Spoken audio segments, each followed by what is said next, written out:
All right, here I am with the Tarot Snapshot for Sunday, November 3rd. I gotta shuffle this deck 5 times. We're gonna dive right into it. We're doing 3 cards. A card that shows us who we are, what vexes and perplexes us, what heals and reveals. Now, what I gotta talk to everyone here that's watching this video about is something that has been crossing my path lately. And no judgment at all when you hear this, and if you take this personally, then that's probably an opportunity for some introspection. But I want to talk to people about how many boring people I have met lately. I don't get upset, I don't mean to offend people, but I've been doing a lot of readings, a lot of group readings, and the message that I get from Spirit for a lot of us is how goddamn boring we are.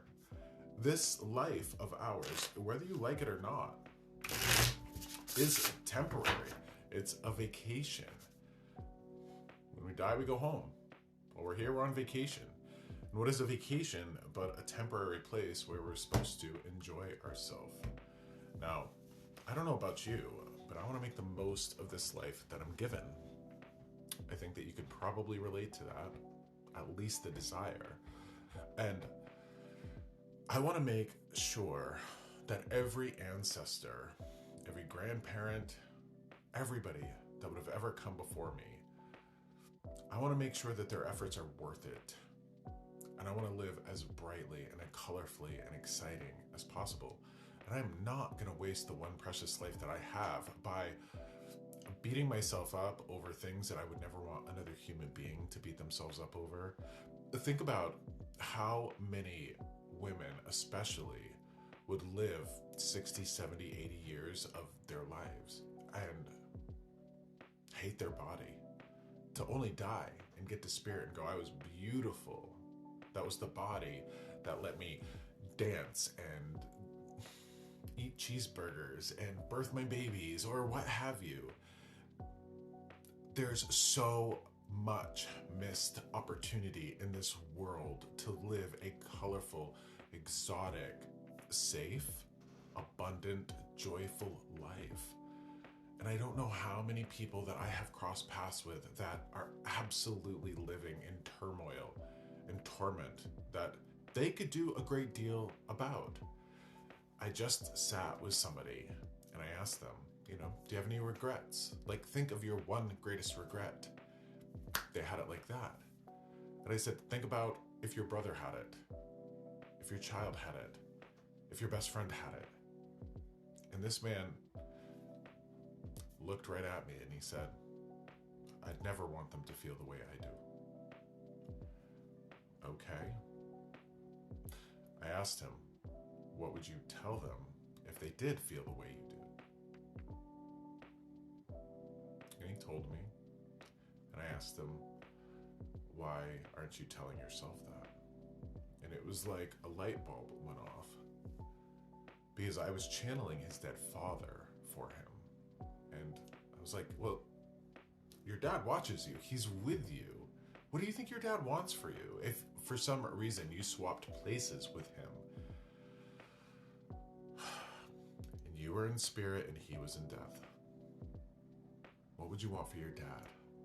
You'd want him to have the best, healthiest, brightest, most colorful life, right? And when we find that for ourselves, we give everybody that we love in life and in spirit that as well. So live fully, live brightly, live colorfully, live without shame, live without regret. Don't apologize for existing. And I feel the weight of that for so many people that can't find their own unique drumbeat, the people that can't march to that own unique drumbeat. When that's what we're meant to do here, live fully, brightly, completely. That being said, let's take a look at the 3 tarot cards. The first one that represents who we all are right now. And it'll be interesting to see if this correlates to that message. Who are we right now? Myself included. The Lovers. Okay. The Lover's card. This could be seen as love itself. I actually see the Two of Cups in that way. But the Lover's card is the balance of the feminine and masculine elements within us. Now, what does that mean? It's a balance of opposites, if you will, polarities. So we all have masculine elements, we all have feminine elements, and those words don't have anything to do with sexuality or gender, but energies. You can think of masculinity as assertive, you can think of femininity as receptive.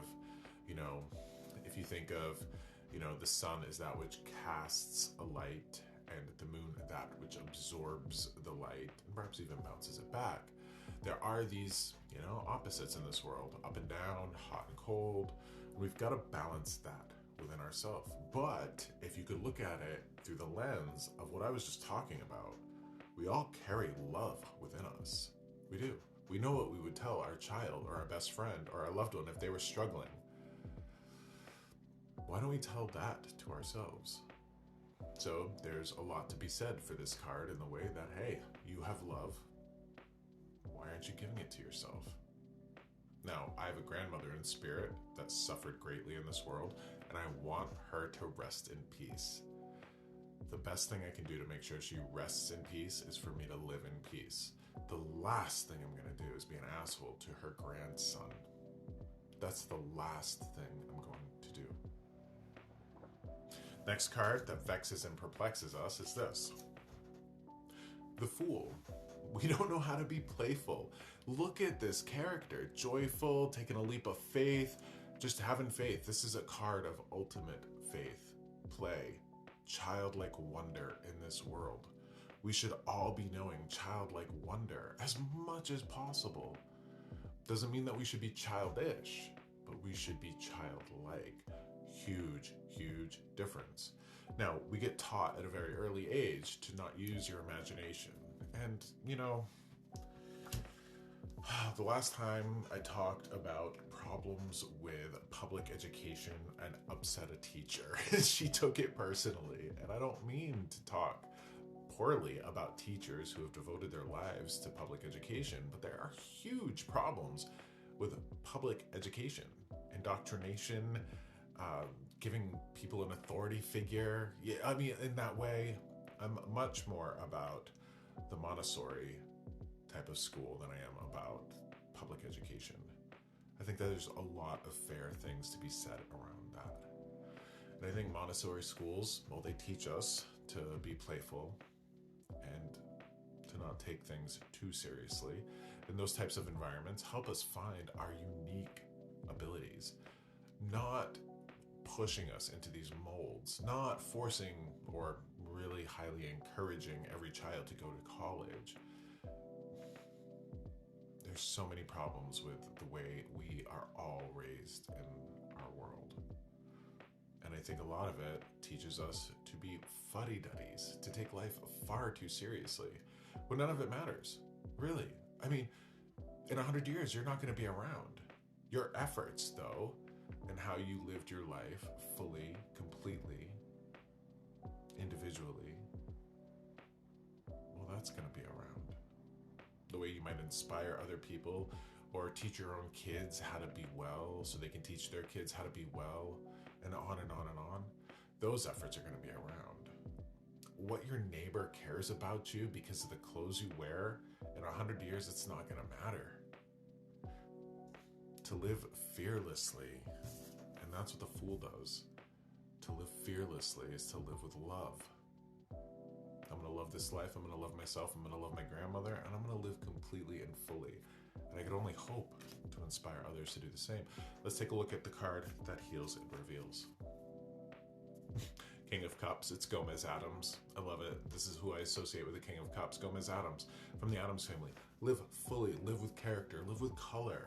You only have one life, and it's so important that you do so.